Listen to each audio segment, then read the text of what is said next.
Some people, and I mean this with full affection, cannot stop themselves from dropping trivia into a normal conversation. They will volunteer the information that a day on Venus is longer than a year on Venus. It wasn't answering a question, and it hardly fit the context. You've known this detail since you were 11, yet there it is, taking up prime real estate in your head, while you struggle to remember where you put your phone 14 seconds ago. So when you read at age 9 that octopuses have 3 hearts, most of us were taught that memory works like an optimized filing cabinet. The idea is that your mind sorts and stores data based strictly on its practical importance, or how often a teacher told you it would be on the exam. But if our brains only care about usefulness, why are they so committed to hoarding bizarre, low-stakes trivia? Our modern cultural understanding of memory prioritization is backwards. This selective hoarding reveals a specific internal algorithm. Our minds prioritize information based on the intensity of our nervous system's reaction, rather than its objective utility. Long-term storage depends on emotional charge and curiosity. If you don't care in the moment you encounter a piece of information, your brain assumes it can quietly dissolve by Thursday morning. When information breaks your predictions, your hippocampus tags the novelty. This ancient circuit treats pattern breaks as life or death signals of a new threat or vital resource. Because anomalies once determined survival, your brain still logs them automatically, even when an octopus's heart carries 0 actual risk.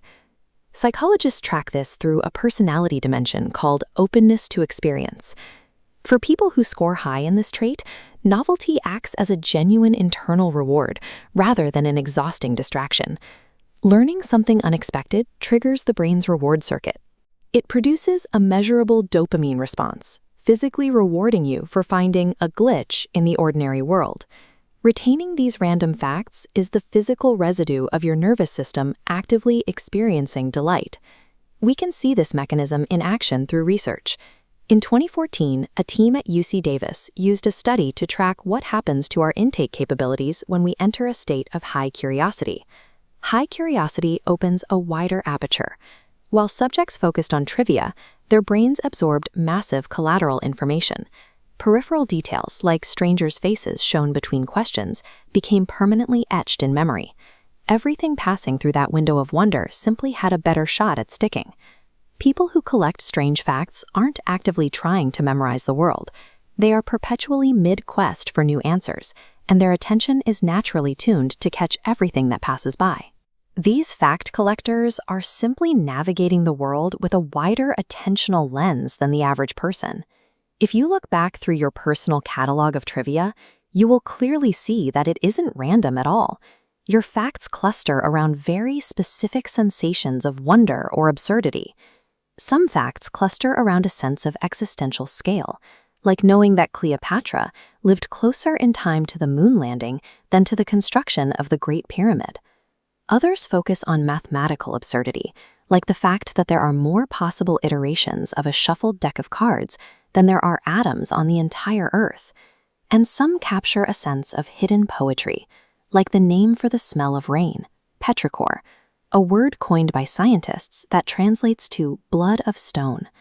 These facts are the physical evidence of moments where the ordinary world cracked open and showed you that reality is much larger and more intricate than you thought it was. There is also a social layer here.